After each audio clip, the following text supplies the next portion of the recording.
boys and girls, welcome to Story Time with Janette. Today's story is The Gruffalo's Child by Julia Donaldson.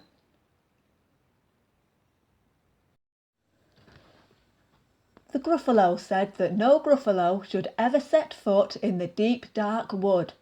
Why not? Why not? Because if you do, the big bad mouse will be after you. I met him once, said the Gruffalo.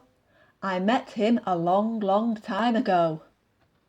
What does he look like? Tell us, Dad. Is he terribly big and terribly bad?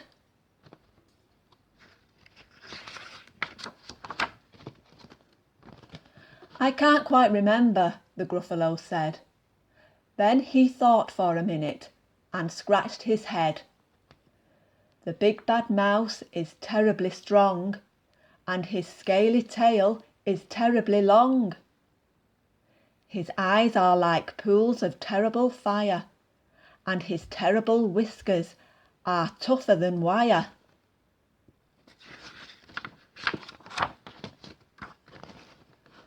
One snowy night, when the Gruffalo snored, the Gruffalo's child was feeling bored.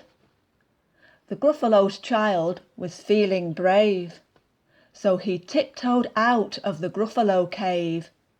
The snow fell fast and the wind blew wild. Into the wood went the Gruffalo child.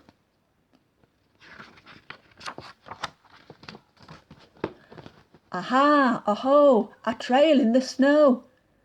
Whose is this trail and where does it go? A tail poked out of a log pile house. Could this be the tail of the big bad mouse?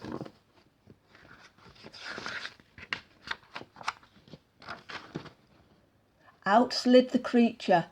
His eyes were small, and he didn't have whiskers. No, none at all. You're not the mouse. Not I, said the snake. He's down by the lake, eating Gruffalo cake. The snow fell fast and the wind blew wild. I'm not scared, said the Gruffalo's child. Aha, aho, marks in the snow. Whose are these claw marks? Where do they go? Two eyes gleamed out of a treetop house. Could these be the eyes of the big bad mouse? Down flew the creature. His tail was short, and he didn't have whiskers of any sort. You're not the mouse. To-hoo, not I. But he's somewhere nearby, eating Gruffalo pie. The snow fell fast and the wind blew wild. I'm not scared, said the Gruffalo's child.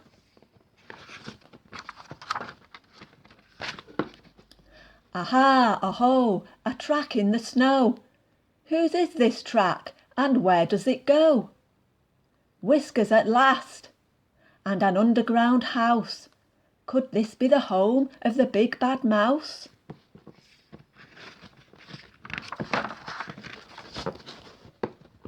Out slunk the creature. His eyes weren't fiery. His tail wasn't scaly. His whiskers weren't wiry. You're not the mouse. Oh no, not me.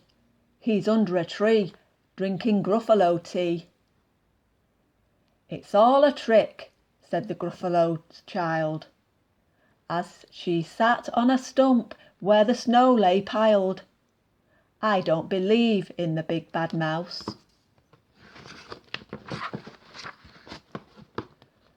But here comes a little one out of his house. Not big, not bad, but a mouse at least.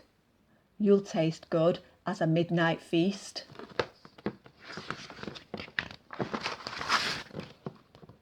Wait, said the mouse, before you eat. There's a friend of mine that you ought to meet. If you'll let me hop onto a hazel twig, I'll beckon my friend so bad and big. The Gruffalo's child unclenched her fist. The big bad mouse, so he does exist. The mouse hopped into the hazel tree. He beckoned, then said, "Just wait and see."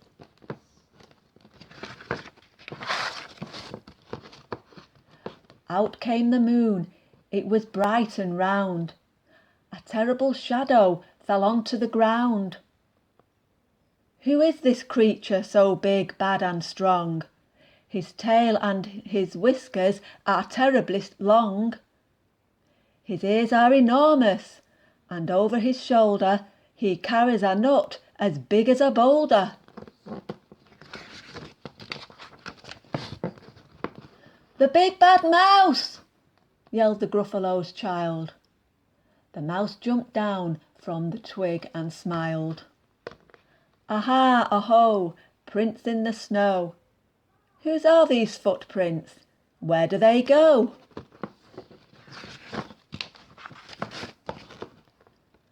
The footprints led to the Gruffalo cave, where the Gruffalo's child was a little less brave. The Gruffalo's child was a little less bored.